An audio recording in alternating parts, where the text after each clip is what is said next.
My name is Karina Harney, Playboy's Playmate of the Year, 1992. And I'm Echo Johnson, Miss January, 1993. Welcome to the Bunny Chronicles. Let's go. Showtime! All right, welcome back to the show, everybody. We've got Miss Kathy St. George in the studio with me again today. Yes, hello there. She is good to be here. Yeah, thank you so much. Our guest co-host for the next couple shows filling in. And we thought it's a fun little addition for our audience out there to have some rotating playmates and our fellow playmate sisters come in and host the show. Gives you a chance to meet all of us out there. Yeah, and introduce yourself again. Tell me your month and year. My name is Kathy St. George. I was Miss August 1982, and I was on the cover of October 1981. Okay. All right. So we have a really, really fun guest today. I'm really grateful to you, Mark, for coming on the show. A little bit of background. Mark started at the mansion as a butler when he was 23 in the fall of 78, and then took over as Hef's personal valet for 3.5 years. Now, when we say valet, that does not mean driving him around solely. No. That means he was there for him for anything and everything that he needed from the time he got up in the morning throughout the day. And if that included driving around, I assume that would be part of it as well. Did you ever have to throw some of the girls out of the bed in the morning? No, I would not have lasted 3.5 years if I did that. So Mark left in the spring of 82. Like I said, he was there for a total of 3.5 years. So Mark, introduce yourself, say hello to the audience, and thank you for being here. Well, hi, guys. Yeah, Mark Hopkins here, and I'm pleased to be here. My years at the mansion were a good time until they weren't. And until they weren't. Got it. That's what makes for an interesting story. It can't be all perfect, No, absolutely. But no, I'm glad to hear. What would you like to know? So typically we like to ask, how did one even come to secure a position as such? And specifically when excuse me, I had to put my drink down. When speaking to the Playboy Mansion staff, it's always an interesting question of how did you, come to be at the mansion? So what did that look like for you? We've had some funny answers anywhere from classifieds to Craigslist. So how did you come into that position? Well, it's really a simple story. A miracle happened. Oh, that's all. Okay. Yeah. I'll take it. I'll take it. It's I'll try and compress this a bit, but I grew up in Ohio, and I was going to my freshman year at Ohio University, and I ran out of money so that I couldn't go to my sophomore year. So my sister had moved out to California to try and be an actress and moved to Santa Monica, and I said, well, I'll go out to California and see what that's all about. Stay a couple of weeks and then go back. And so I got here, and I never went back. So I was going to Santa Monica College, working in a market right at the top of Santa Monica Pier. Mm-hmm. And a guy came in, and we hit it off. We became friends, and his name was Ken Allward. And Ken was a butler at the mansion, and okay. I didn't believe him for the longest time, but rightfully so. He brought me. Too good to be true. Fine. Yeah, he said, "Okay, fine." And the next day, he came into the store, and he had a pack of matches from the mansion and a Polaroid of himself there. I can prove it to you. And a notepad. And I go, "Holy crap! You are Ken the butler." And so we hit it off. And a couple of weeks later, she said, "I think you would fit right in up there." And he brought me an application. Nice. And I filled it out and went up for an interview, and my mind was blown. Yeah. When I got there, walking up that back through the back gates for the first time was just, I said, this is impossible. How did I land here? And there were a couple of workers were moving a coffin across the driveway, and there were just workers everywhere doing all kinds of things. Right. It happened I found out later, it was approaching Halloween, and they were the coffins. Yeah, I was going to ask. It had to be around because that could be really spooky if it wasn't Halloween. Yeah, why the hell is there a coffin being built? Yeah. But I was lucky enough to get the job, and I started the following Monday and got my little, butler vest, and And that's how it all started. It was just, like I said, honestly, pure luck. And if that wasn't enough, I was getting evicted from my apartment in Santa Monica because I had a dog and the new landlord didn't allow dogs and I wasn't going to get rid of my dog. And so I was walking him um, up the bike path just north of the pier, and this guy was moving his furniture out. And I said, "Oh, you holding that place for me?" Just joking. And he said, "Do you want it?" So in a period of 3 weeks, I went from a job that I just couldn't tolerate anymore to a butler at the Playboy Mansion, and went from an apartment I was being evicted from to beach pet. I mean, it's 1415 Oceanfront Walk. Oh, wow. It's not there anymore, but Yeah. I had to sweep sand off of my porch. Sure. So Oh my. it was a great, I mean, it may have even been just within 2 weeks. But Yeah. So that's why I say, actually a couple of miracles happened and got me on that path. Yeah, that seems to be the general consensus with the butlers in terms of how did you become hired as a butler, and it was through another butler. Yes, usually. Yeah, that was a hard position to fall into. So once you did, just like you said, it was like, awesome, I'm here. Like this is this is actually real because I had Brian Olea tell me that, oh yeah, you're full of shit. You're not a butler at the mansion. I'm not. So the general consensus. So right. That's amazing. And what you said about walking up for the first time, that's always something that I like to ask our guest, whether you're a playmate or staff or whatnot, because the property, the grounds is what was just absolutely spectacular about that place. And anybody, for the first time you go up there, you're just like, wow, is this real? I know. Where am I? In fact, the grounds were my favorite part. Absolutely. The grounds, it was just like being at Shangri-La, Yeah, absolutely. And Kathy actually told me yesterday, I didn't realize that on top of the zoo license, it was also deemed a national forest because the amount of redwoods that were on that property. It's amazing what that place had. It's a funny little story about the. We're just riffing, right? Yeah. Yes. Okay. Well, the zoo. You just reminded me of a funny story. There was always a legend about a ghost at the mansion, Mrs. Letts, the original owner. Right. And I never saw her, and I don't really believe in that kind of thing. But one time I had to go down into the front basement. There was a front basement and a rear basement, and they weren't connected. Right. But the front basement was lit well in the front, but then there were all these big closets and stuff, and it's kind of dark. And I was down there alone. It's a little spooky. And I heard what I thought was a thump in the back. And so, okay, that's weird. Probably nothing. But then I heard what sounded like a clawing and a thump. And I'm going, holy crap. What is that? And so I really honestly was nervous. So I picked up something that I could use to hit whatever it was. If it was something. And I walked back and it was dark. And all of a sudden this black furry head came at me. And it was a freaking goat. And apparently, and I hightailed it out of there and went to the animal people. And I said, "There's a beast in the basement." Yeah, the zoo inspector is coming up, this afternoon, and we had one too many animals there, and so they had to take the goat down in the basement. That is a cool story. The goat was on the land. He was hiding. Funny. Scared the crap out of me. But. I don't recall ever seeing goats at the mansion. That was in the late 70s or 79, right? 80. Yeah.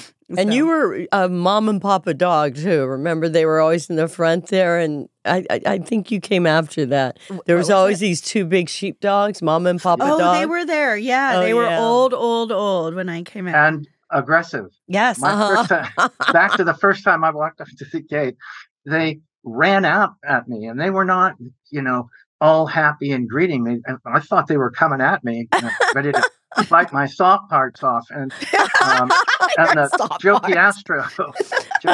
Piastro, who was a security guard at the time, he was later the chief. He came out and said, "God damn it, Mama and Papa, get back here."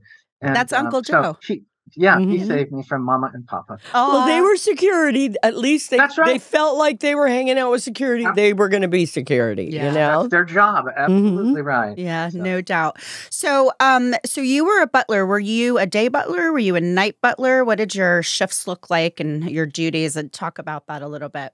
Yeah. So when you first start, I'm sure it was that way always. They rotate you through the shifts, so Correct. you get a feel for all of them. So it started in the morning, so you get a sense of, okay, this is how I have to, restock the bedrooms and go out and service the bathhouse and the sauna and pick up the plastic glasses and cups out there in the tennis courts. And and it's the daytime. It's when most people are sober. Yeah. The guests and everybody there. Right. They're getting ready to go out on their shoots. Most of the time. Yes. And, Most of the time. but it was a calmer time. It Mhm. wasn't crazy mansion. And then the second shift was heading into, okay, work is done. Let's get dinner ready and everything. And the guests would just pop in, people who had carte blanche, who didn't need to be there for a party. They could just go up and order lunch, and they wouldn't even need to see Hef. That was the 24-hour list. I was on that. Yeah. You special person. Yeah, not everybody was. Yeah, no, they weren't. And so that's when that happened. And then there was the night shift, and that a graveyard from 10 to 6:30 in the morning. And so I worked them all and really appreciated little things about all of them, but the night shift is where it happens. Yeah. And that was by far, although your body never acclimates itself to work in that graveyard shift. Mine never did. It's just hard to sleep in the day, Yeah, for sure. especially when people and they're making noise. They're having fun, and no, I got to sleep. But what made it so special, aside from being there when all of the stars and friends and the activities were going on, is because the thing that was really special about that was that I met my friend Leland, and Leland was the night shift manager. Okay. He and probably the most valuable thing I walked away from the mansion with was that it was his friendship, and he's still my best friend to this day. We're going to have dinner tonight. Oh, look at very that. exciting. Look at that. Tell him speaking of hi. hi from Kathy. I love I you. will. Yeah, everybody does. And so he really taught me the ropes, and we got away with murder. Yeah. We just, we always took our job very seriously. Of course. Feed Hef and get all of that stuff done. And we wanted to do it right. But when that had all settled down, the guests had gone home. Someone probably would have given us a joint at some point in the evening and maybe hit that. And, yeah, we're being honest here, right? Yeah. Yes. Absolutely. Yeah.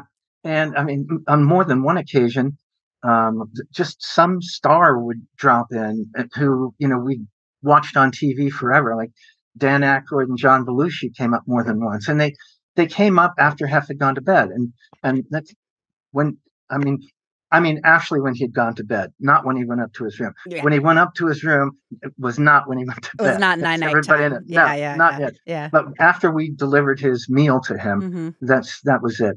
And so Belushi and Aykroyd came up, and we just hung out in the dining room with Leanne Moen, a social secretary at the time, and smoked a joint, and they just put on a show. And you can ask them. Well, they did. It's just in their nature. And same with Robin Williams. I loved him. How neat to be sitting there watching that. These are legends. Wow. Oh, I'm telling you, absolutely. While stoned, even better. That's right. At some point, I think we realized, we're working here. Yeah. So, you guys want a drink? You want a beer? Oh, yeah. I was supposed to offer you something. Yeah, that's right.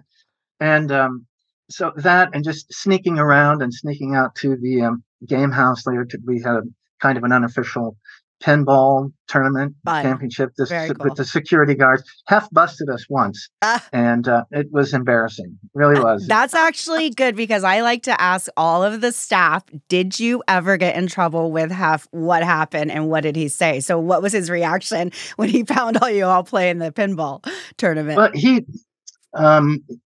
he opened the door and he was alone. Okay. So, which was kind of odd. Yeah. Actually, but it was late, and so I don't know what he was going out there for. But he opened the door, looked in, and saw us, and started to turn away. And they said, "You guys know you're not supposed to be doing this out here, right? That's it. It's for the guests." And he was almost apologetic how he said it, but he had to lay down the law. He's paying us to play pinball. Yeah. And so he left, and the next day there was a memo about just a general memo about butlers and stuff are not to be in the guest areas unless they're there for a purpose. Sure. And she let us know. But And I mean, plus, he didn't get mad. He didn't want you to play better than him either. He got too good. Yeah, That's true. yeah. I mean, and if there were any incidents that did come up like that, Hef was he was a logical person, and he didn't lose his temper. He would just simply say something, that this is what it is. That's it. Right. Don't let it happen again. It's like Right. She caught me one other time, and this was when I was his personal valet, and I thought he was down in Mary's office, and he usually would stay down there for, I don't know, it varied, but an hour to get all the notes from the night before and all, and give her a list of everything he needed, and so we were safe. And I said, the security guard was up there. He would always join us, and the maids would be there making the bed, and I'd be checking his clothes. And there's one point where I just said, I think I need a picture on Hef's bed. And so I climbed up there, and the security guy took it, and Hef walked in. oh no, that's a big one. And I said, and by that time, he knew me, and we had a bit of a relationship. And he said something like, "Really? I hope you, with your shoes on, come on." At the very least, take your shoes off. Yeah, but that's to your point, Echo. He didn't freak out. Yeah, he didn't lose it. He only got mad at me one time, and that, if you're interested in this, yeah, go ahead, share. Sure. So this was when I had transitioned over and taken over the job of personal valet, and it was our first big trip. So actually, let me ask you a question leading into that. How long were you a butler before you went into being Hef's personal valet? Yeah, about 6 months. Okay, so that was a quick transition. It was, absolutely, and unexpected. There, I would find out later that the person who had been his personal valet for several years, I don't know exactly, but he just tired of the position. He was, he was a college graduate, an Air Force veteran, and he said, I don't. He was training me because he trained all the butlers to be able to do the basic tasks if he was away. Okay. And so we just hit it off, and I asked him how he liked his job, and he said, I used to love it, and I just don't anymore. I mean, I'm really making my living by, folding another man's underwear, and I just wish I could do more. And so that kind of, I don't know, loss of interest in the job led to some carelessness and him just not committing to it and making mistakes and getting in trouble for it. So it wasn't long before he resigned, and so that's why the position came available. Okay. And that was about 6 months in. Okay. And but my time on the night shift was invaluable for learning some of Hef's quirks, and when you had to feed him and see him at night and see how he kind of operated, it gave me a real good familiarity with who he was. And now, what happened on this trip? Now go back to the story with the trip when you were his valet. Okay. So we were going on our first trip, and I had a long list of everything that he used, and I had a partial old list from a previous trip, but I wanted to make sure everything, no matter what it was, that if he wanted something, I had it. It was there. And I think I even stuck a yellow pages or something in there if I had to call back because there was no internet. Then ridiculous. And 2 styptic pencils, and he goes, I don't hardly need one, but take one of those out. It was funny. So thinking I had everything completely together, we boarded the plane, and we never flew commercial. Unfortunately, the Bunny jet had been sold off already. Okay. I would love to have traveled on that, but we would charter, special plane, and they were beautiful. And so we were ready, and we were up in the air, and Hef was, setting up the backgammon table with a couple of friends, and he opened it up and set the thing out and had the dice, and he was looking around. I was sitting across the aisle and a couple of seats back. He said, Mark, where are the cups for the backgammon game? He didn't like to travel. He liked it once he got there, but he could be a little pissy when his routine was interrupted. Very true. Very true. Yeah. And I didn't play backgammon. I didn't know how important. I had checked. I had counted the stones, the playing pieces in there before, but I didn't know cups. You didn't bring the And cups, so yeah. no, didn't bring a cup. And he said, how are we supposed to play without cups? And I was kind of mortified. I was embarrassed, you know what I mean? And because it was John Dante and Lee Wolfberg and Hef and maybe Mark Saganor. I'm not sure if he was there, but I said, well, maybe you could use this cup. And it's just a cup, you know, for drinking cup. And he goes, no, that won't work. Not. It doesn't have the little lip inside there that make the dice tumble. And he tried it, and he was all frustrated. And finally, I'm not kidding. He calmed down. I believe actually, it. Yeah. And Lee Wolfberg and John said, "Hey, Hef, come on, let's throw him with our hands." And he said, "Okay, fine, we'll make it work." Afterward, he apologized. I mean, not profusely, and but he said, "I'm sorry, I got short with you." So that made me feel a little better. But what made it funny was to really alleviate any remaining tension. Right after they started playing and Dante was playing Hef, Lee Wolfberg comes walking down the aisle with no pants on and no underwear, just his shirt and jacket. And so he walks down the aisle. That's and great. He's just, I have a picture of his ass and Hef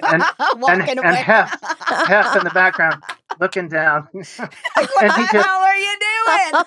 Yeah, and he did that just to crack Hef up, and it to lighten worked. the mood. Oh, And it was it sounds just like Lee.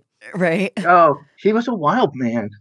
He really was. And to that point of Hefner traveling, we all know this obviously, but for our audience, and just across the board, Hef was religious about his schedule and how he did things and how he operated, and he never ever swayed from that. That's how he lived his life. And so when traveling, he would bring all of his own food. The chefs would make all of his own food to bring with him. Yep. And so it was absolutely pertinent that everything that he required on his day-to-day at the mansion was then provided when he was traveling. And he didn't like to travel at all, to your point. Yeah. So that would make sense that, the one little faux pas of like, oh, shit, the cups. Yeah. That's exactly right. But that's just how he was. I got scolded because I stayed up in bedroom 4 because Joni used to give me a lift home. She goes, just stay the night and go by the pool tomorrow. So I stayed in bedroom 4, but I'd had a few margaritas. And the next day I woke up. I woke up with a little hangover. So I ordered a Bloody Mary. And it was so good. It was so good. And I thought, I think I'll go down and take a jacuzzi. So I went down to the jacuzzi. And that's the first time Brandy Roderick was there. And she had a friend there. So they got in the jacuzzi too, and I was drinking my Bloody Mary, and they said, oh, that's really good. We're going to order some. So they brought more down. Well, I forgot because I brought mine from the house. I brought glass? Yes. The glass. Oh, my God. Oh, my God. And he happened to come down. Well, guess who comes into the grotto? He came down and said, whose glass is this? I went, I'm a naughty girl. Yeah. And he picked it up and took it out. And I walked out going, I'm so sorry. And then he told me a story from the night before. So he just changed the subject. But he's going, don't do that. You know better. Yeah. You know better. That's right. So in 1979, was that the year that Christie took over as CEO, or was that 81? And my question is, was Hef still part of the day-to-day operations of Playboy, or had he completely just resided to the mansion and doing the publication at that point when you were there? I don't know that level of detail about exactly when she took over, but in my mind and from what we saw, nothing ever changed. Yeah. I mean, he was still as involved as we had ever seen him from day one till the day I left. And he would run meetings, and when the bigger group the senior leadership team would come in and Christie was there, Derek Daniels, I think, was the president of the company for a while, and then Christie took over from that. So I think it was 81. Probably, I think 81 I think it's a little later. Yeah, because I was there when it happened, and I didn't start going till 80.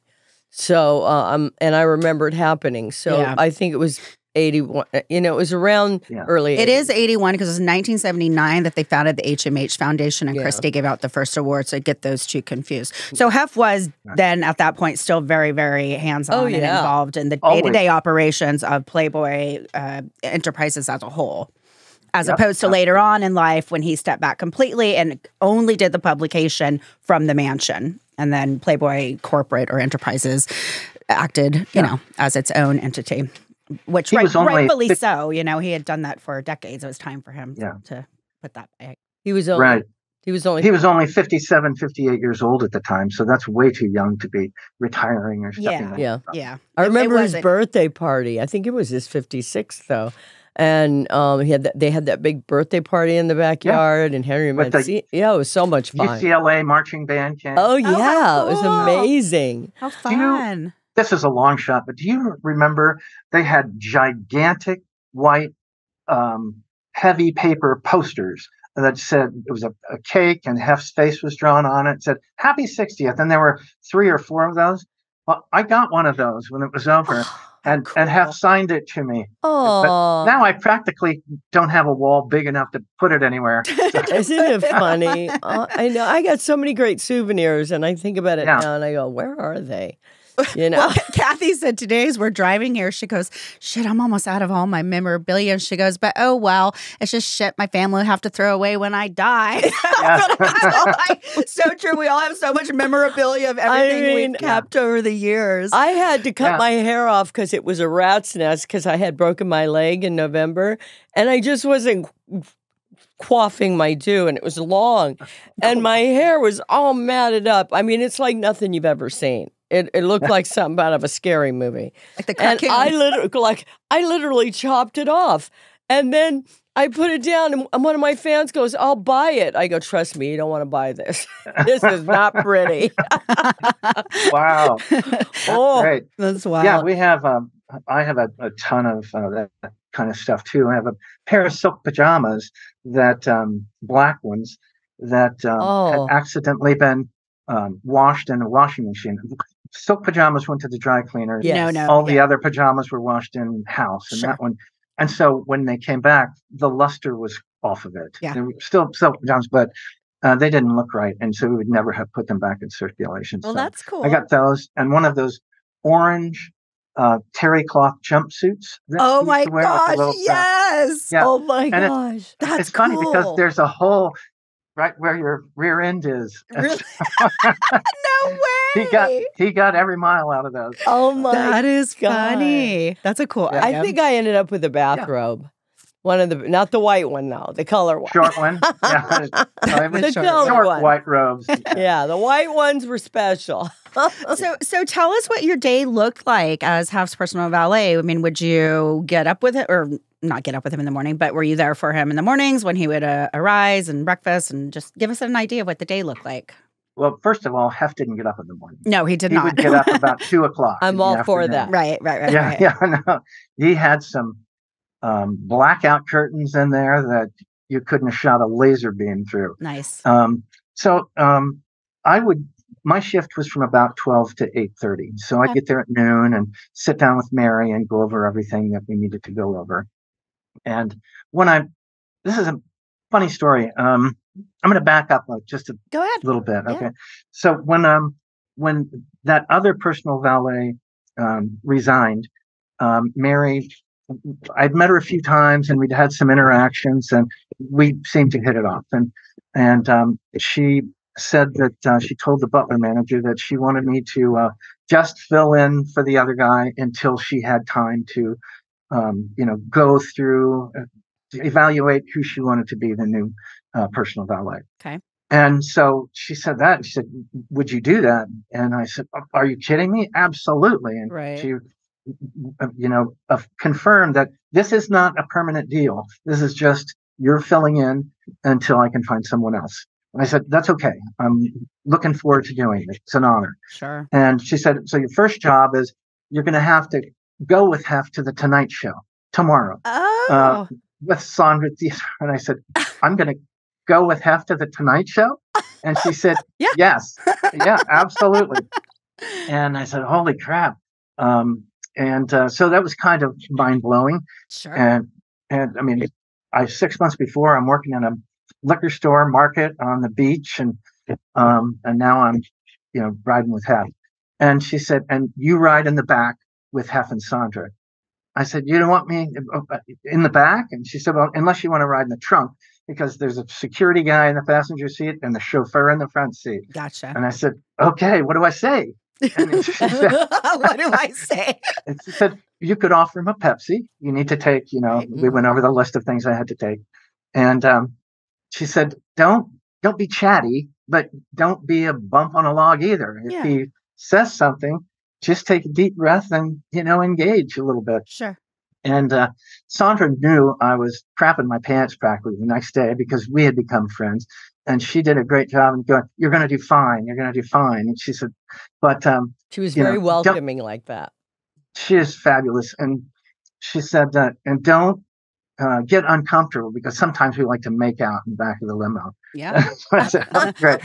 And so we're sitting there, and my knees are touching his and hers, depending on where the car was going, and just driving down Sunset toward Burbank and the studios. I remember thinking, God, I wish my friends could see me now. See me now. Because I'm only going to be here for a minute. And, you've all driven in limousines and people look. They don't want to look, but they look and they want to know who's inside. And I go, it's me. But so Hef did, I wish I had a tape recorder too, because he was talking about the Beatles and their longevity and said, asked me a question about that. And I had a good answer. Whatever it was, it contributed to the conversation. Sure. I think he asked me about another band who had that same kind of impact. And so, but anyway, I just said, yes, I didn't say anything stupid. And that was all I You just agreed. Yes. My day is done. So we got there and Sondra and I, Hef was in the green room and she wanted some Lay's potato chips and when everything worked out beautifully. And when we left, I took his nameplate off the green room door or his, the guest room door, wherever he was staying. And, I gave it to Mary the next day and she said, well, congratulations, you passed. Yeah. And I said, passed what? And she said, well, that was kind of an audition. That was kind of a test just to see how you would get along with Hef and Sondra and how you handled yourself. Intimately on that level, because you were with him closely, just like that, in that sort of aspect. The Butlers weren't necessarily intimately on the day-to-day with him, so that makes sense. That's right. And so I didn't, honestly, I probably understood what she said, but I just wasn't believing it. And I'm done. She said, if you're interested, I'd like to offer you the job as Hef's personal valet. Oh, wow. And that, I'm almost getting emotional now. That's ridiculous. I know, but you've made me think about it again. It's not. And for that 24-year-old guy that I was just so happy for him. Absolutely. It was huge. It was an honor for sure. Amazing moment. And so the next, over the next week, I'm leading back to your original question. You're good. Getting to a point. She said, first thing I want you to do is go through all of his drawers. I want you to know where everything is. I want you to know what he likes for snacks and everything about him. And so I was in there we used the Polaroid for a lot. And so I would take pictures of what was in each drawer so I would know, where they were. And I was taking a picture of his underwear drawer. It was up top. And he walked in. I didn't see him behind me. And he said, why are you taking pictures of my underwear? What are you doing, Mark? Yeah. What the hell? Maybe I made a weirdo. mistake here. Yeah. And I said, well, sorry, Mary told me that I needed to know what was in your drawers, all of them. And he goes, well, I guess that makes good sense. Yeah. Have at it. And then he came back in a few minutes later and said, while you're at it, while you've got the camera, can you come with me and help me? And sure. And so we went into the main bedroom, and it wasn't the bedroom you know today. It was a really boring, beige, French, provincial kind of a bedroom. It was the same footprint, but it didn't have the spiral staircase up into the upper area. There was no upper area. Right. It was just boring. Bathroom was the same, but the rest of it was crap. Okay. And so we were getting ready for a massive renovation to what you see now. Oh, wow. Okay. And so I think most people know Hef had stuff all over the floor. And I mean, little piles, 100 of them in a project or photos or something, but he could navigate them pretty well and he could go find what he wanted. But if we're going to move them, it was going to be, a little bit of a challenge if we didn't have a record. So I went in and we worked together. He said, take a picture of this, take a picture of this. And he said, and so we did that. He said, now we have to go through all the stuff around here, all of the gifts that he'd been given. And he said, Mary told me I had to get rid of everything that I didn't absolutely love. So smart, so Mary. go get some transfer cases. They're cardboard boxes essentially. And let's get this done. Yeah. And so he was, putting stuff in there and some he said, just put it and throw it away. I don't want it anymore. And some we would store and put up, he was a diary scrapbook fanatic. Oh, yes. Yeah. So he really liked to save everything. And so we're going through all of his stuff. And I picked up this, he said, and get rid of that. He pointed to something on the floor and I picked it up and it was a blow up doll. A blow up sex toy doll. Still in the package. Yeah. Somebody had just probably given it to him as a gag. Yeah. And I said, you mean you don't want this? You're just going to throw it away? And he said, why? Do you want it? He's like, I get the real deal. I said, well, not for me, but I'm a photographer, and it could be a really, cool prop. Oh yeah, for some shoot. And he said, hey, you don't need to you don't have to explain anything to me. You kids have a nice life. And so, so we kind of started developing a relationship then, a more casual one. Sure. Conversation was very important to have, and obviously we know that and the people that had the opportunity to be very close to him, that's what they would always talk about, is like his capacity to listen and his capacity to be so, there and engage. Yes. And he loved dialogue. So that completely makes sense that he would want to be able to have that with you and what grew into a great relationship, a great working relationship as well. Do you remember, I don't know if you remember, but there was one year at Christmas, it was early 80s. They had a lucite model of a Hitachi magic wand made for him as a gift, and it was lucite. Anyway, wow. Yeah, Tom Stabler had it done. And at the time, I'd been married for a long time, and I wasn't really dating, and Hef had said to me, I'd love you to come up and visit. And I said, well, I haven't been around enough. I think I'd be a buzzkill. But I said, so as a joke, after they made the lucite Hitachi magic wand, they gave it to me and said, you need this more than anyone. No way. I swear to God. And I kept it for years. I bet. You better still have it. I actually blew it up. Oh. Why? She blew it because I enjoyed it. That's hilarious. Yeah, that was the Hitachi 2-speed magic wand. That's right. Yeah. I had to order them. You had to order them. You're like, I'm very familiar with that. It changed my life. It changed my life. That's awesome. Great. And it came from Hef. I know. That's awesome. Back to your original question, I would get in, see Mary, find out what was going on, and then go down and, find his cleaning and do all of that stuff. Sometimes I did all the shopping. I bought all of his clothes for him. So I'd have to go into Rodeo Drive and to Bijan or Mr. Guy, or his tailor Tasso Caravellas, and I was just a goofball, I wasn't sophisticated Beverly Hills Rodeo Drive shopper. Sure. So it was a really crazy experience for me. I remember going to Bijan, and at the time you didn't just walk in; you had to have an appointment. That's right. But I knocked on the door, and they explained that to me, and I said, "Well, I'm Hugh Hefners Personal Valet." And she said, well, do you have a card or anything? I said, no, I don't have any business cards. But he was kind enough to let me in. Anyway, he believed me. And his daughter, who worked for him, brought over a bowl of cigarettes. That said, would you care for a cigarette? I don't remember if he took it or not. But can I get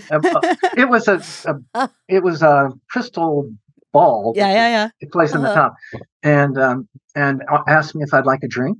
And I mean, it was just otherworldly, honestly. For sure. So for sure. I would have to do that kind of stuff, and then we'd get the call that Hef was out of his room, and he was with Mary, and then that's when I'd call security and call the maids and the plant people, whoever needed to go up there at that time, and they would all do their work, and we'd get it all straightened out, and then leave and spend the rest of my day. Sometimes I'd have to help.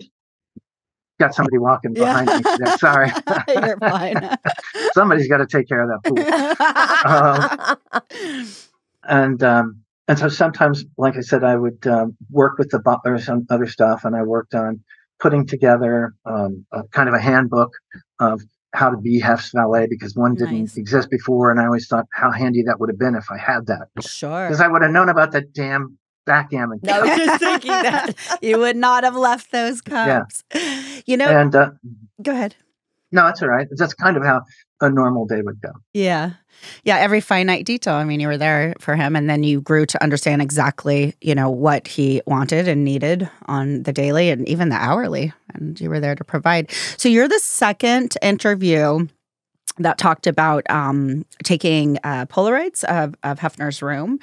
We had interviewed 3 of the butlers together last season, and they had to go in there to clear it out for a photo shoot. And they said, like you, that Hef had piles everywhere. He knew exactly where everything was. He has a photographic memory, and so you better put everything back exactly where it was, or he's not going to be happy. So they went in there with a Polaroid camera and took pictures of every little square inch of that room, and then put it back once the photo shoot had occurred. Yeah. So I wonder if you were the first one to do that, or if Mary had kind of created that. But that's smart. Makes sense. He's very OCD. Yeah. Yeah. We didn't have cell phones, obviously. And to take them with a regular camera would have just been kind of cumbersome to send the film out and have it printed. Sure. It would have worked, but Polaroid was a great solution. You mentioned having to take care of, his specific needs. And so, like I said, when I came in, the first thing I would do was to stop at Mary's, and we'd go over the notes from the night before that the social secretaries had taken. And that's when things would come up and said, oh, Hef's out of this, or which I hoped it was never me. I never wanted to let him run out of anything. Sure. And I was almost 100% with that. And, but he had run out of rolling papers. And so the note said, Hef needs some double wide, easy wider rolling papers and a new rolling machine. And she said, I can't read this right. She said, a new rubber tongue. So, what?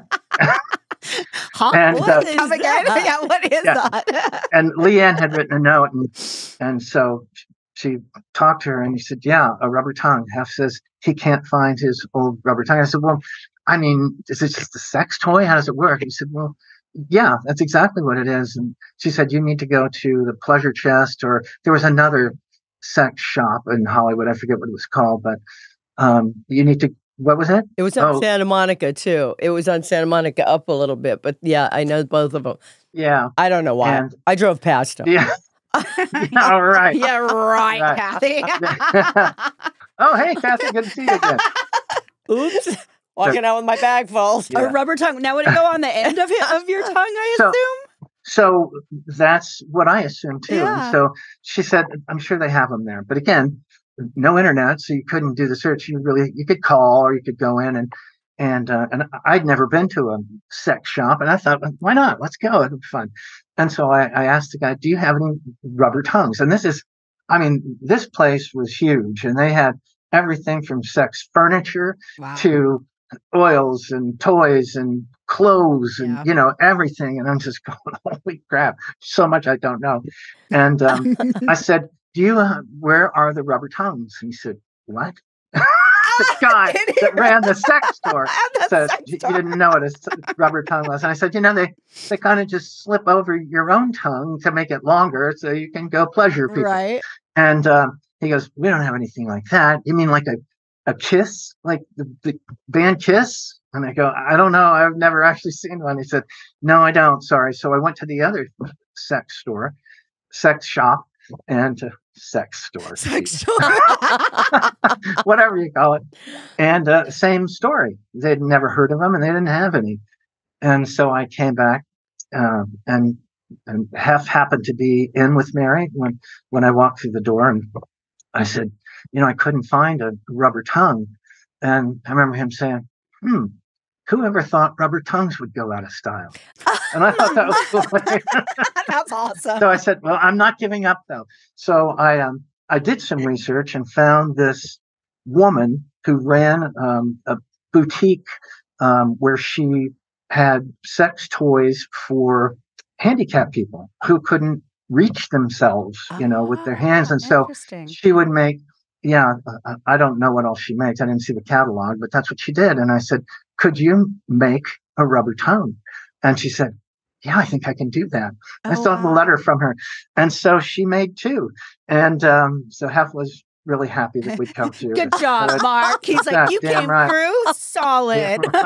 Two of them, no less. I can't believe he even ran out of one in the first place and had to get an. It was like he lost. Man, and then I thought. Then I thought maybe it was out. To look. Exactly. I thought maybe it was something to wet the rolling papers at first when you were saying, and a rubber tongue.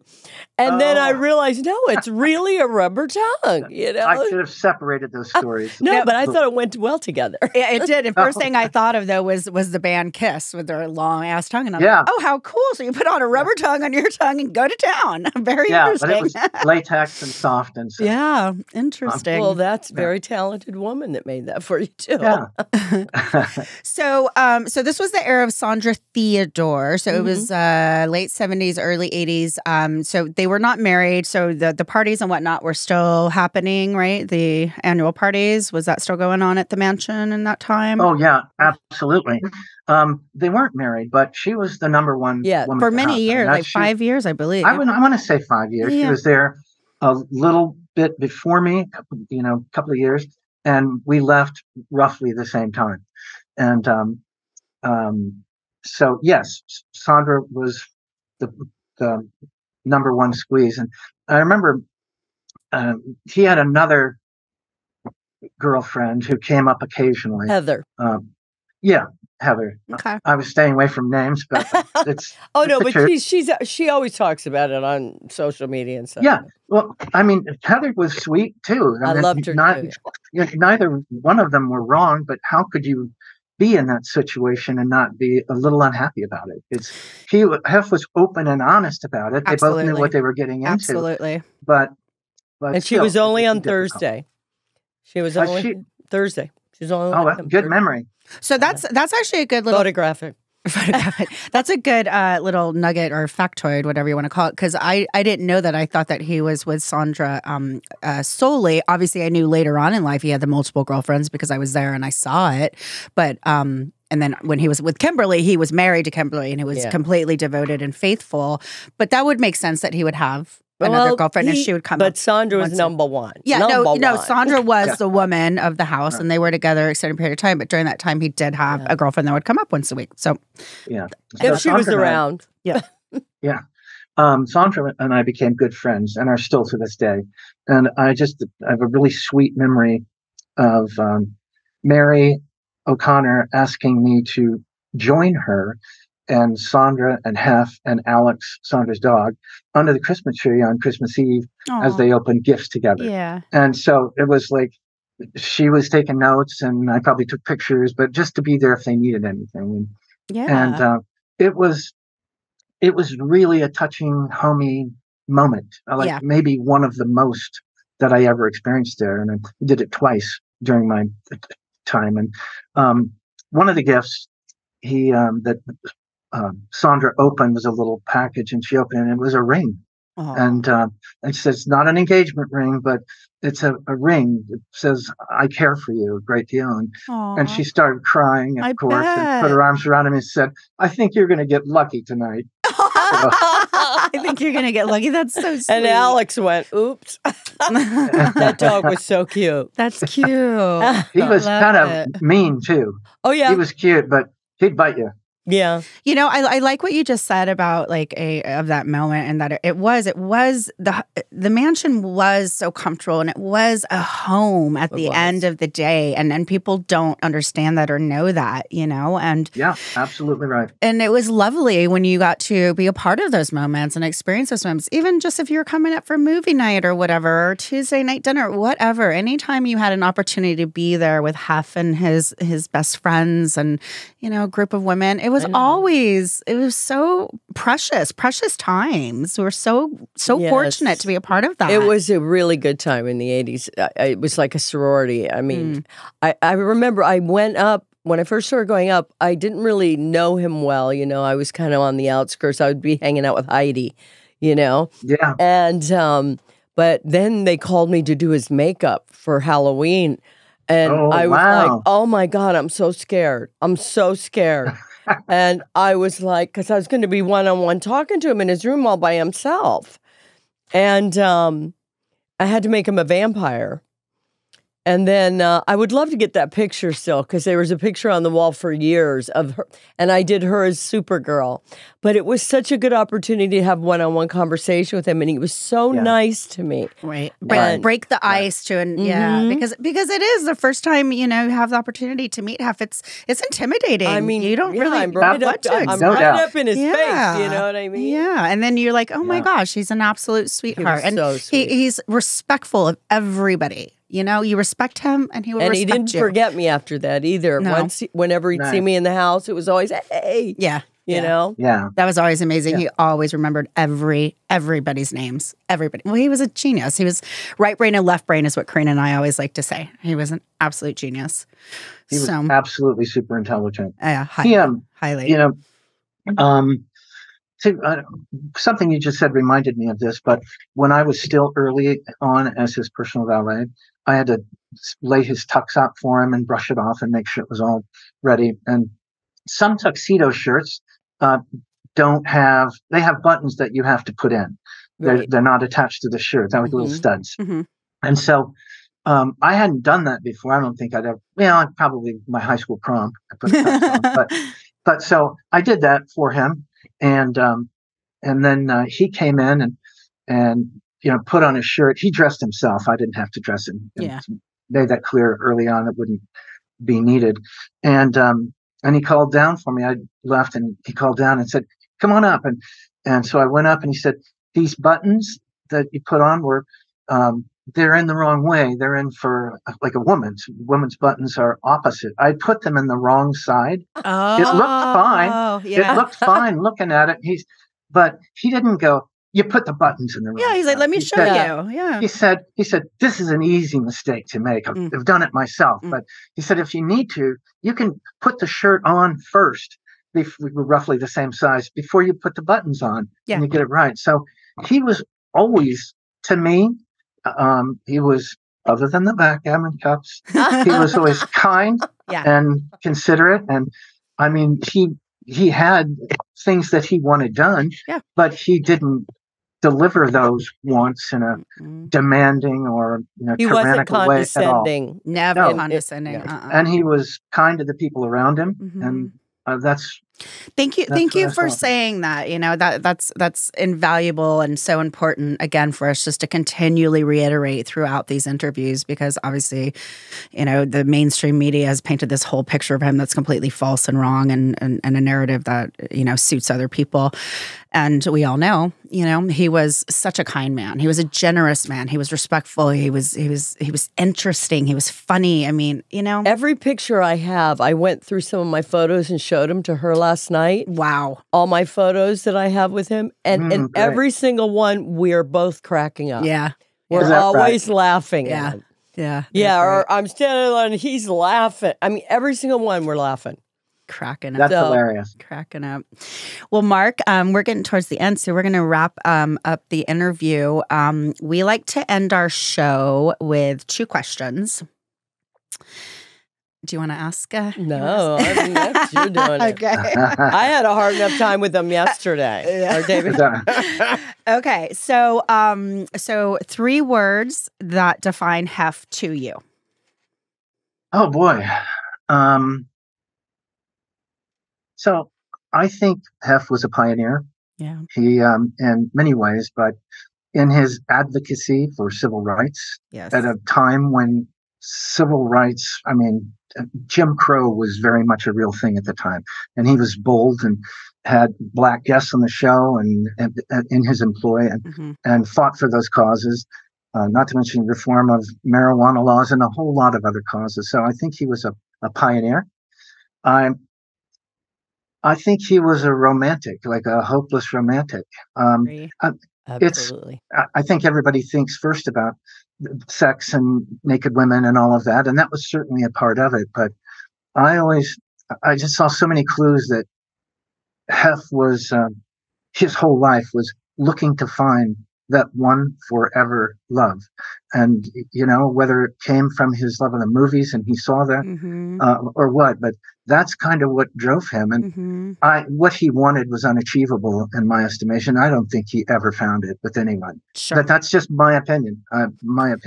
No, I agree with that because he absolutely was in love with the idea of love. Yes. He was. Exactly. And whether or not he was fully, you know, rewarded with it or felt content, we don't know. But he was a great listener. Yeah. And he loved everything about women, not just when we were pretty or not just, he would listen to the stuff that most men don't want to listen to.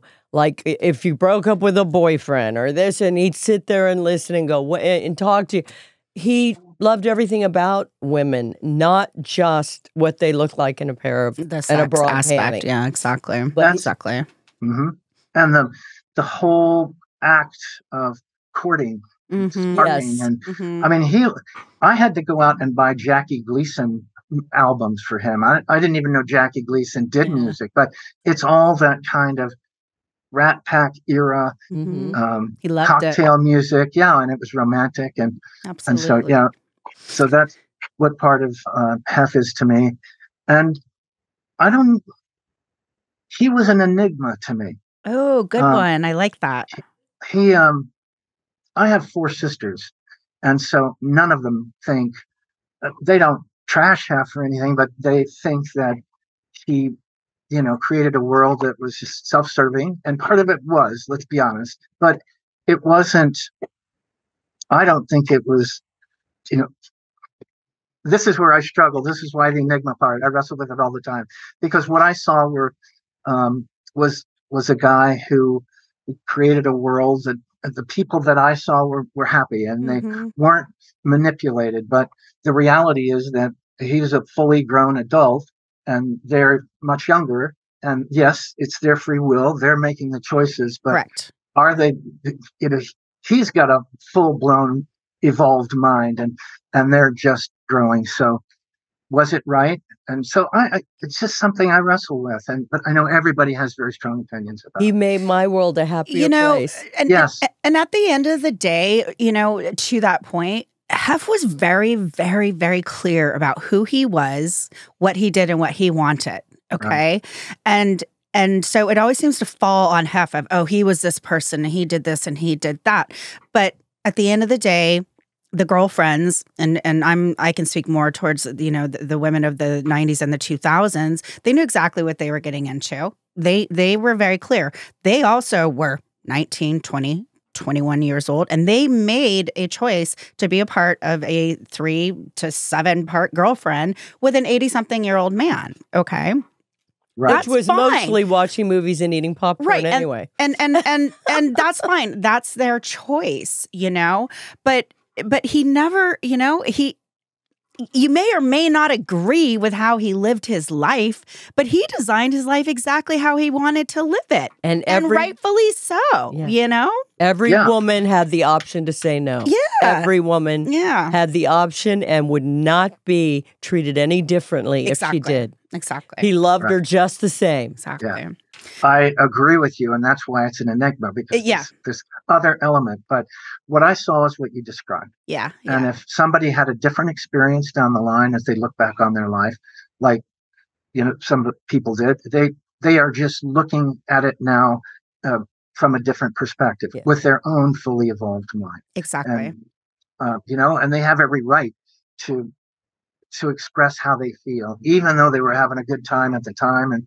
But looking back and going, what the F was I doing? Yeah. So I just like to leave that open. Let people. I like to think I was the bad influence for some of the men in my life. Well, leaving glasses all over the place. Oh, no kidding. Do you know what that does to a jacuzzi? He said. to the grotto. Don't you know what that Don't does? mess it up, Kathy. That's so funny. Okay, so second question. If you had a chance to say anything to Hef before he passed or in memoriam, what would you say?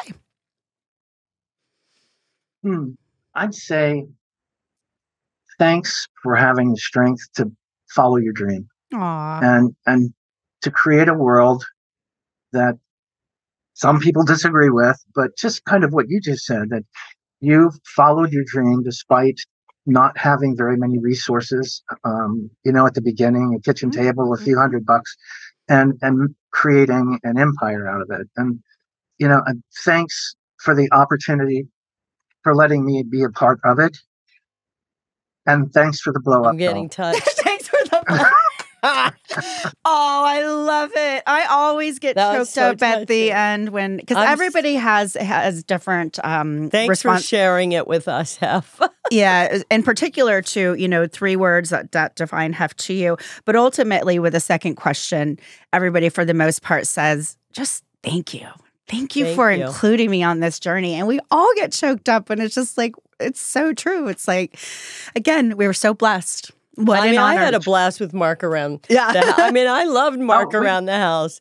We went to the drive-in. We went to the drive-in movies and did double features. And we would have a cooler with Baileys and whatever we wanted. We would just pour ourselves drinks and eat sandwiches at the movies. And that point's right too. And you talked about this earlier. I remember the movies.